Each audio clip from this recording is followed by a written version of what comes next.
সারা দেশের ন্যায় পটুয়াখালীতে এইচএসসি ও সমমানের পরীক্ষা শুরু হয়েছে। বৃহস্পতিবার সকাল 10টায় জেলার 55টি কেন্দ্রে এ পরীক্ষা শুরু হয়।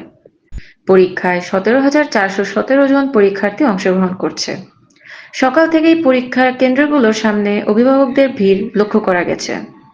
পরীক্ষার্থীদের তল্লাশি চালিয়ে পরীক্ষা কেন্দ্রে প্রবেশ করানো হয়েছে। সুষ্ঠু ও নকলমুক্ত পরিবেশে পরীক্ষা সম্পন্নের লক্ষ্যে প্রতিটি কেন্দ্রে পুলিশ সদস্য ও আনসার সদস্য মোতায়েন করা হয়েছে। কেন্দ্রগুলোতে নির্বাহী ম্যাজিস্ট্রেট ও উপজেলা নির্বাহী কর্মকর্তাদের উপস্থিতি লক্ষ্য করা গেছে। এছাড়া 8টি উপজেলাকে 4টি অঞ্চলে বিভাজন করে জেলা প্রশাসনের ঊর্ধ্বতন 4 জন কর্মকর্তার নেতৃত্বে 4টি ভিজিল্যান্স টিম গঠন করা হয়েছে।